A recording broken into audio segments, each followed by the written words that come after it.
Welcome student. আমরা বৃত্তীয় গতি নিয়ে আলোচনা করছি।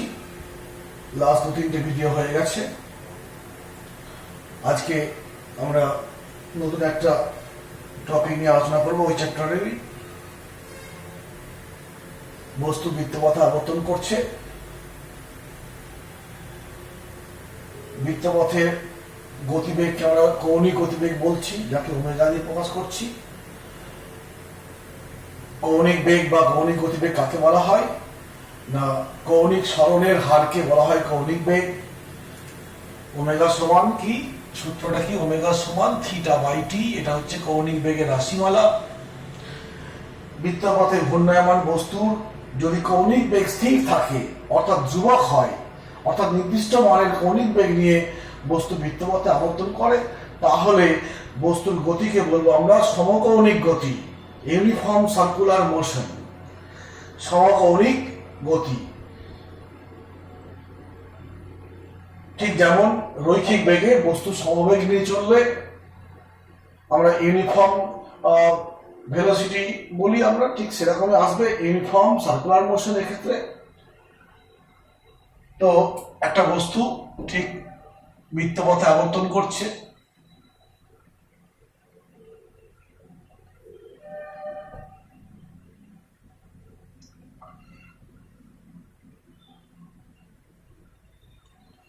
বৃত্তপথে আবর্তন করছে। এটা বৃত্তের কেন্দ্র, ধরছি না বৃত্তের ব্যাসার্ধ আর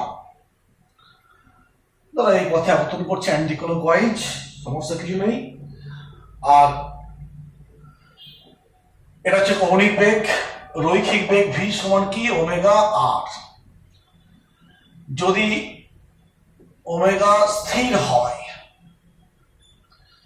আর ও স্থির, তো স্থির মানে ধ্রুবক, স্থির বা ধ্রুবক বলছি। ওমেগা ধ্রুবক এবং বস্তুর ব্যাসার্ধ তো, বৃত্তপথের ব্যাসার্ধ তো এমনিতেই ধ্রুবক হয়। অতএব ভি সমান ওমেগা আর হচ্ছে একটা ধ্রুবক রাশি। অর্থাৎ বৃত্তপথে আবর্তন করছে, দ্যুতির মান কিন্তু নির্দিষ্ট।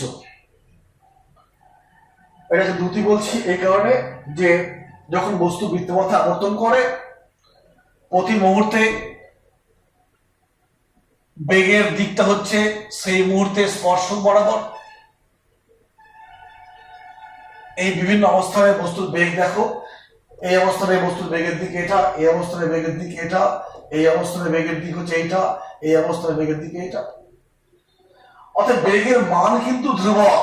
বেগ ভেক্টর রাশি, ভেক্টর রাশির মান বা দিকের কোনো একটা পরিবর্তিত হলেই সেই রাশিটাই পাল্টে যাচ্ছে। অতএব সমকৌণিক বেগে, এই যে স্থির মানে কি? সমকৌণিক বেগ, সমকৌণিক বেগ। সমকৌণিক বেগ নিয়ে একটা বস্তু বৃত্তপথে আবর্তন করলেও তার গতিবেগকে আমি সমবেগে গতি বলতে পারি না। এখানে দ্রুতি স্থির, কিন্তু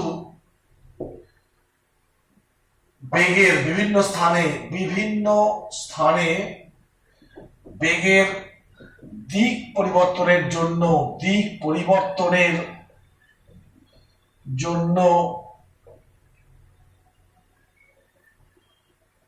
বেগ পরিবর্তিত হয়। কেন না? বেগ হচ্ছে একটা ভেক্টর রাশি। বেগ ভেক্টর কোয়ান্টিটি বা ভেক্টর রাশি। ভেক্টর রাশির মান বা দিক কোন একটা পরিবর্তিত হলেই পরিবর্তিত হয়। এখানে মানটা স্থির, দ্যুতি স্থির। দ্যুতি মানে কি? বেগের মান, বেগের মান স্থির, বেগের মান বা দ্যুতি স্থির, কিন্তু বিভিন্ন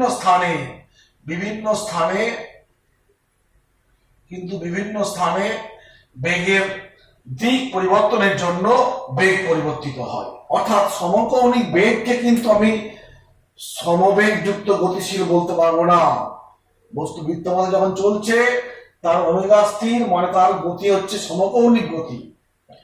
এই সমকৌণিক গতিকে কিন্তু সমবেগ গতি বলতে পারবো না। কেন না? সমদ্যুতি সম্পন্ন গতি বলতে পারবো। বেগের মান ঠিক আছে, কিন্তু বেগের দিক প্রতি মুহূর্তে পাল্টাচ্ছে বলে তাকে আমি কখনোই আর সম বেগযুক্ত গতি বলতে পারবো না, কি বলবো, সমদ্রুতিযুক্ত গতি।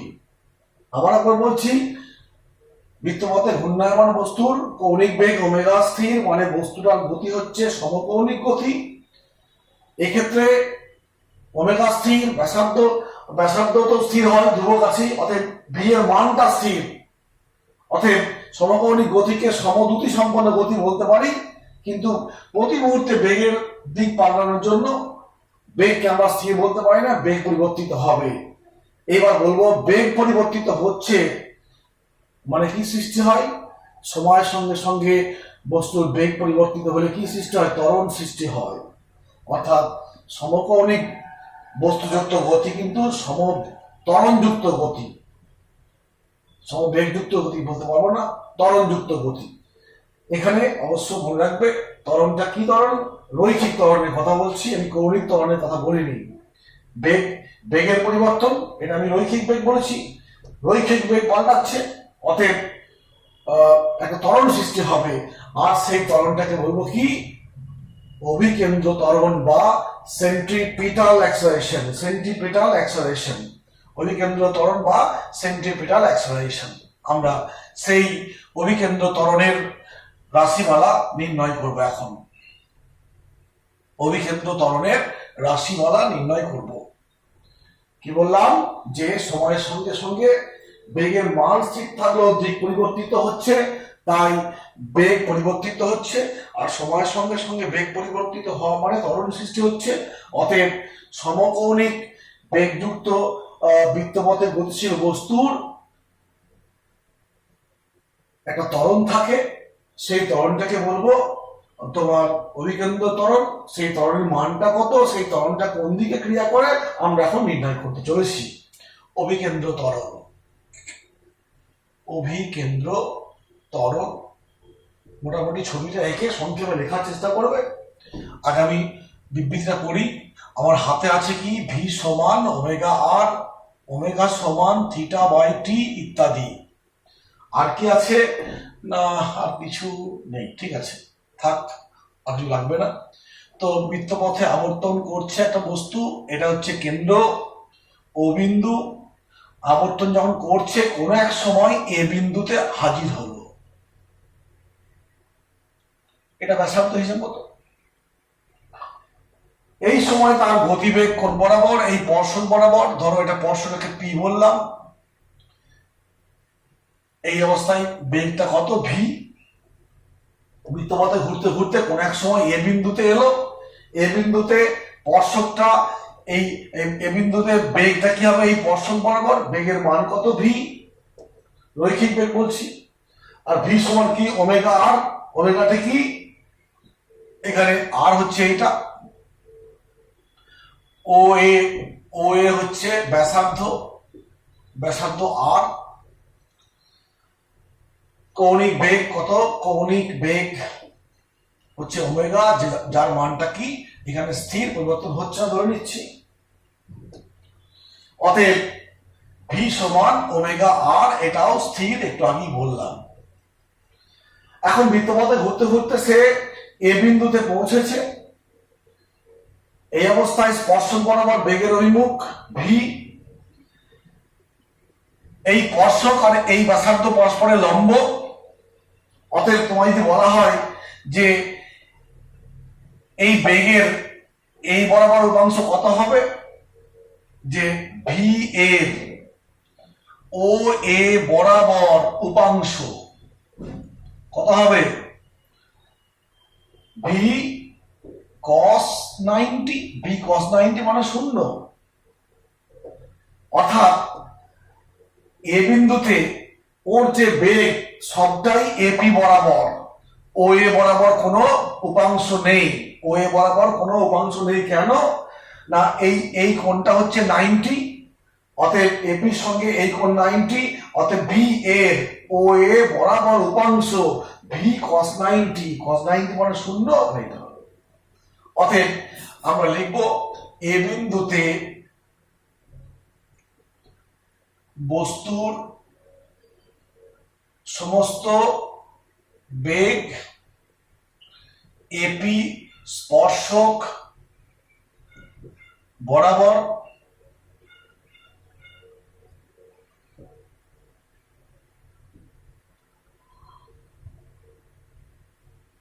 তার মান কত ভি। এ বিন্দুতে বস্তুর ও এ অভিমুখে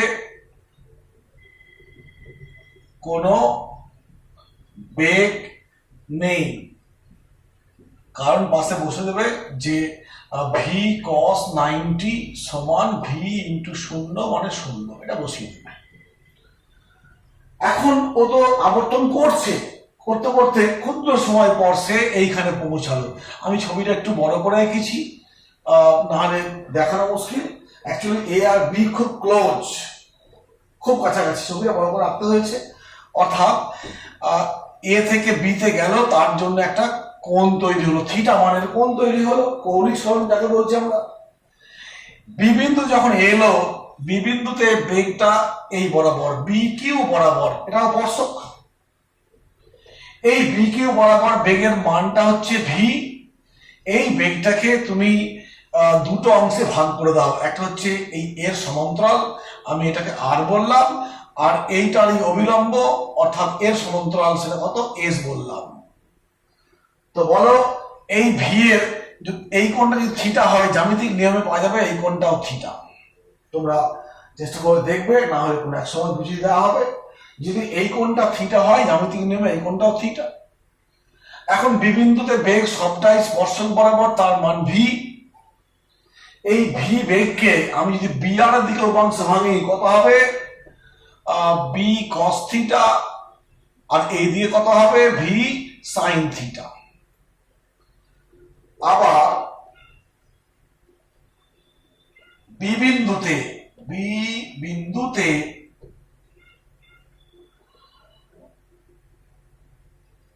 বেগ ভি বি কিউ স্পর্শক বরাবর, তার মানটা হচ্ছে একই, মান একই আছে।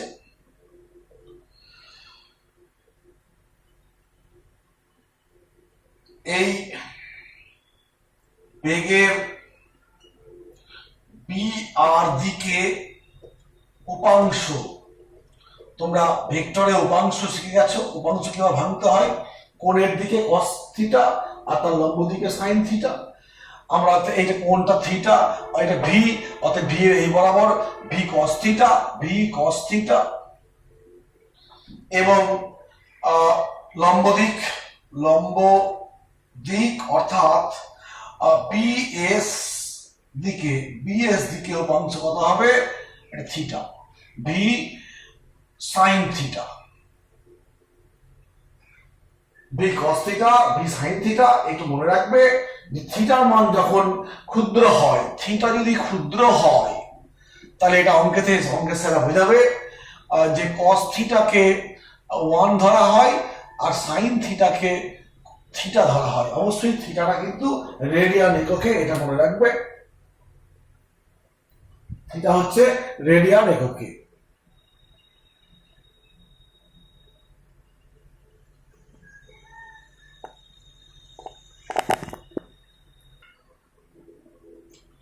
ঠিক আছে, কি বললাম, যখন থিটার মান ক্ষুদ্র হয়, অঙ্কে এরকম নিয়ম আছে গণিতে, cos থিটা সমান 1 আর sin থিটা সমান থিটা, থিটাকে রেডিয়ানে আমাদের প্রকাশ করা হয়। এগুলো শিখেছি আমরা, শিখবো বা শিখেছি, যা হবে।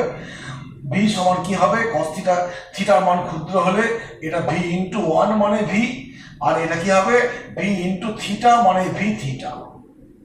এই কন্ডিশন অনুযায়ী এটা হবে। থিটা হচ্ছে ক্ষুদ্র, কেন না আমি ধরে নিয়েছি এ থেকে বি যাচ্ছে খুব ক্ষুদ্র সময়ে, অর্থাৎ থিটার মানটাও খুব ক্ষুদ্র, তাই আমরা এভাবে করলাম। এখন এইবার দেখো এ বিন্দুতে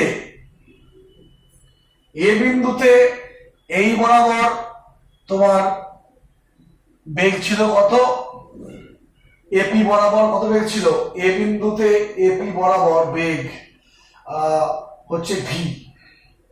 বি বিন্দুতে এই একই দিক বরাবর কত বেগ ভি।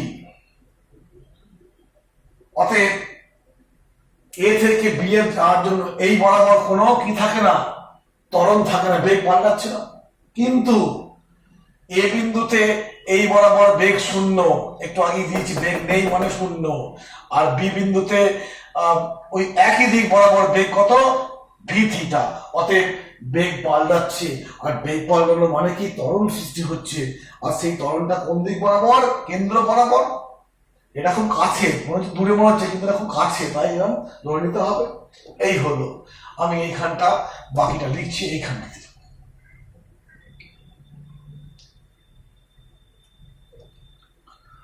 অতএব এ থেকে বিতে গেলে এপি বরাবর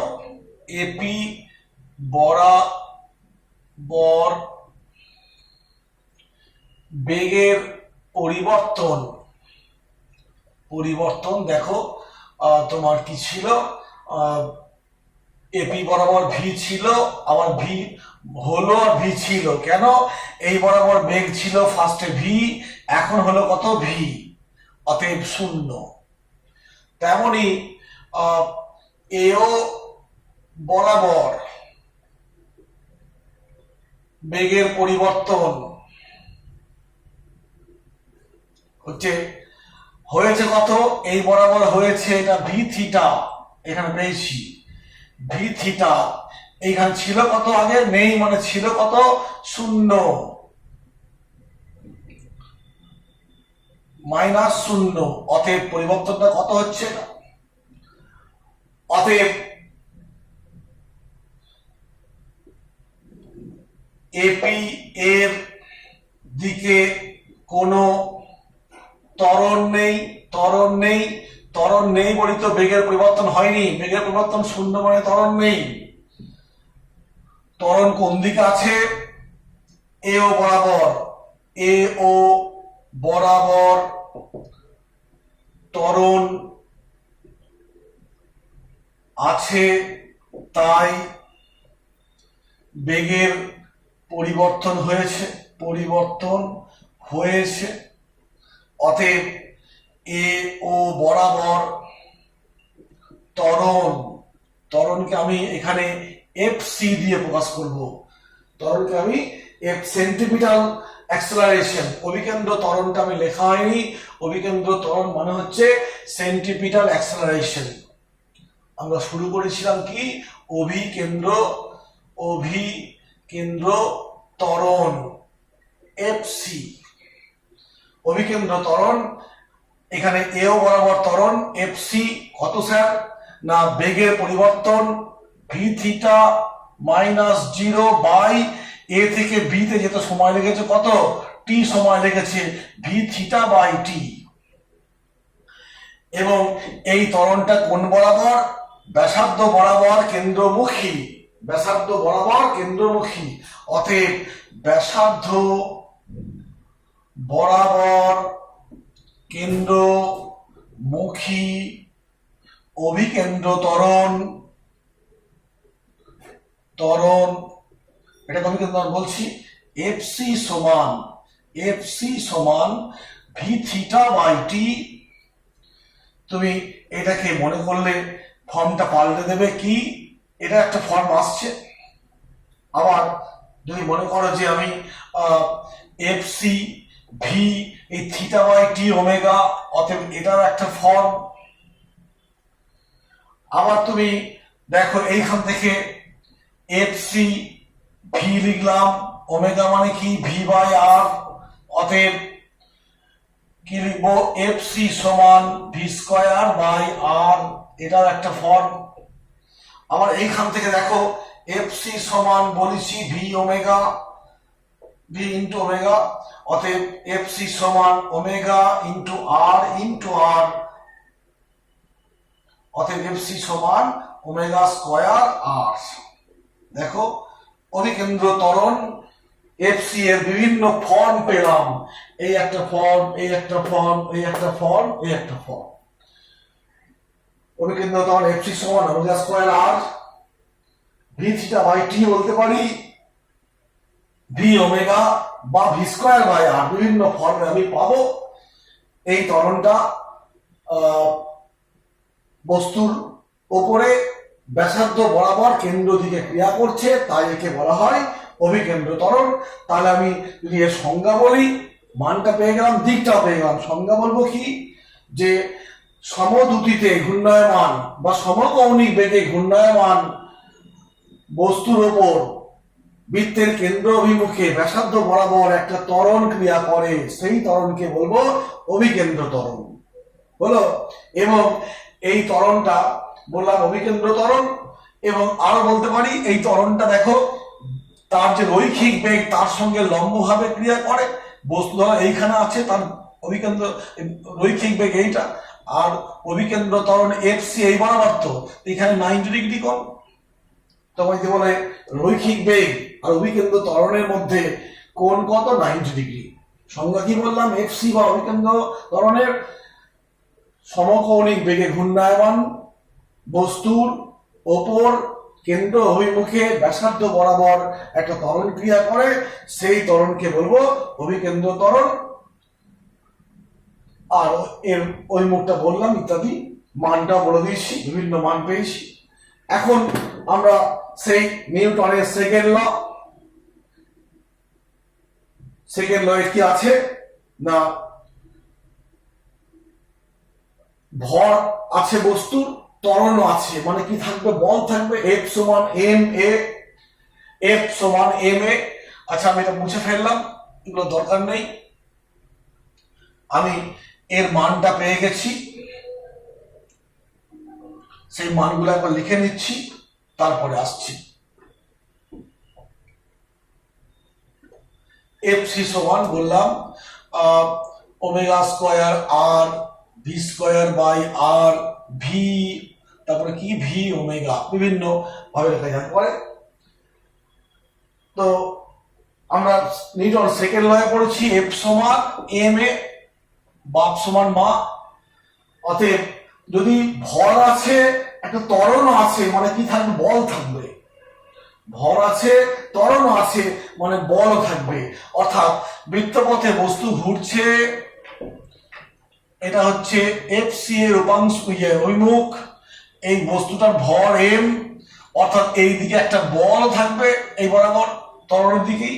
সেই বলটা কত হবে? এম ইন্টু এফ সি, মানে M into V square by R, বা এম ইন্টু ভি ওমেগা, বা M into omega square R. বিভিন্ন ফর্মে দেখো আমি বলটা পেয়ে গেলাম। এই বলটাকে বলা হয়, ওর সঙ্গে তাল মিলিয়ে, অভিকেন্দ্র বল। অভিকেন্দ্র বল, এটা সেন্ট্রিপিটাল অ্যাক্সিলারেশন, তেমনি সেন্ট্রিপিটাল ফোর্স বা অভিকেন্দ্র বল। তোমার যদি বলে অভিকেন্দ্র বল কাকে বলে, তোমার মনে প্রশ্ন তৈরি হবে। ফার্স্টে বলি যে অভিকেন্দ্র বল থাকে কেন। আমরা ফার্স্ট লয়ে পড়েছি, বাহ্যিক বল প্রয়োগ না করলে স্থির বস্তু স্থিরকাল স্থির থাকবে, আর গতিশীল বস্তু সমবেগে সরলরেখায় গতিশীল থাকবে। অর্থাৎ বাহ্যিক বল প্রযুক্ত না হলে সরলরেখার বরাবর চলে যাবে। আমার এখানে বৃত্তীয় গতির কথা বলছি, মানে সরলরেখা নয়, বক্ররেখা। অতএব বাহ্যিক বল না প্রয়োগ করলে সে গতিশীল আছে, সরলরেখায় চলে যাবে। বক্রপথে বা বৃত্তপথে চলতে হলে অবশ্যই একটা বল প্রয়োগ করতে হবে। সেই বলটা কি বল? অভিকেন্দ্র বল। সেই বলটাই হচ্ছে অভিকেন্দ্র বল, যে বল বস্তুর গতির অভিমুখের সঙ্গে লম্বভাবে ক্রিয়া করে বস্তুকে বৃত্তপথে ঘোরায়, তাকে বলবো অভিকেন্দ্র বল। আর সেই বলের এফ সি, বড় হাতের এফ সি মানটা কত? তোমার M V square by R, বা M omega square by R, বা এম ভি ওমেগা। এই সেন্সে আমি লিখে ফেললাম এই জিনিসটা। তাহলে যেহেতু ত্বরণ পেয়ে গেছি, ত্বরণের এক্সপ্রেশন পেয়ে গেছি, ত্বরণটা কোন দিকে কাজ করে বললাম? কেন্দ্র অভিমুখী ব্যাসার্ধ বরাবর। ত্বরণ আছে মানে বস্তুর ভর আছে, ত্বরণ আছে, ভর আর ত্বরণ গুণ করলে বল পাওয়া যায়, অর্থাৎ বল একটা দেখতে পাচ্ছি এক সেন্সে। আবার 2 নম্বর সেন্সে বললাম যে বৃত্তপথে ঘুরতে হলে বল প্রয়োজন। কেন না, বল থাকবে না, বস্তু গতিশীল, সেটা সম্ভব সরলরৈখিক গতিতে। অতএব বক্রপথে ঘোরাতে হলে অবশ্যই একটা বল ক্রিয়া করতে হবে।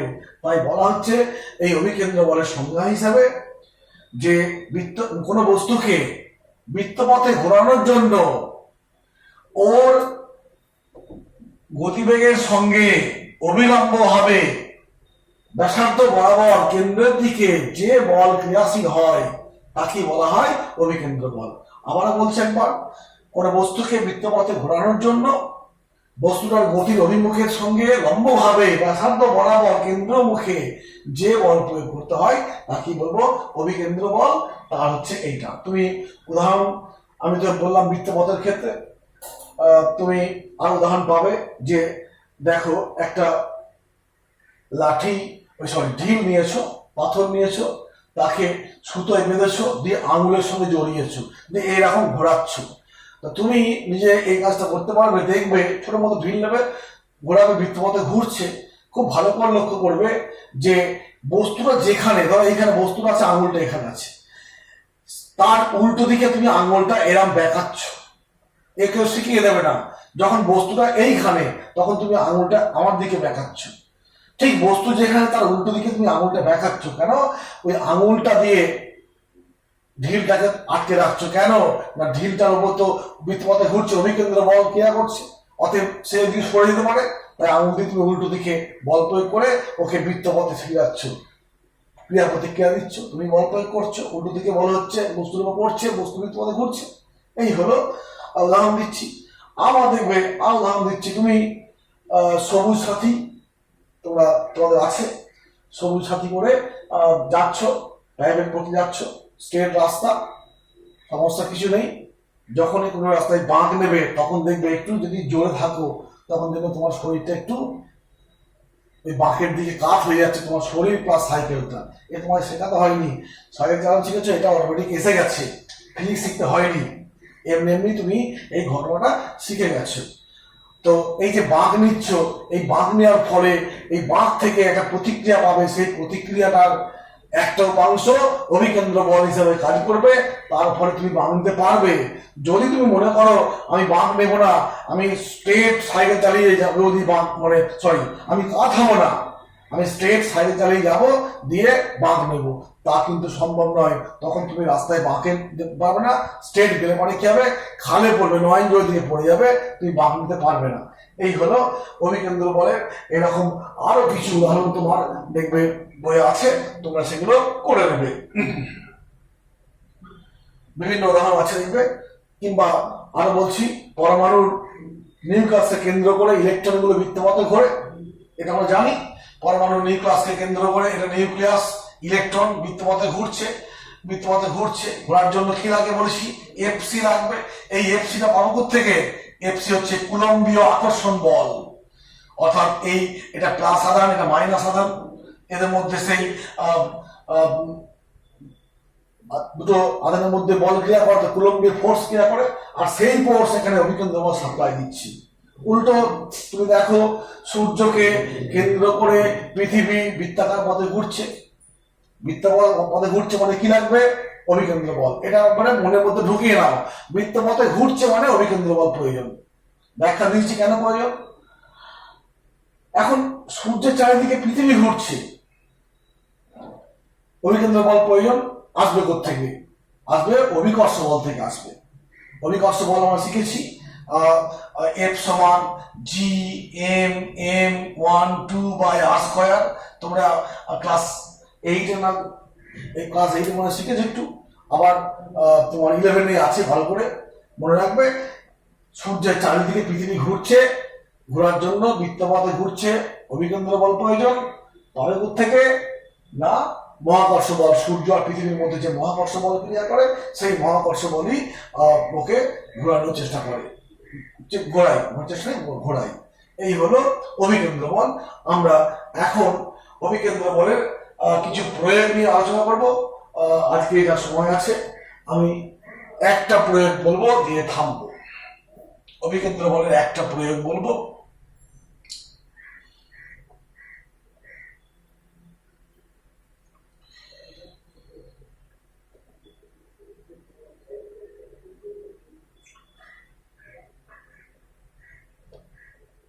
থাকেরা পরের দিন বলবো, কারণ দুটো প্রয়োগ সময় অনেকটা বেশি যাচ্ছে। থাক।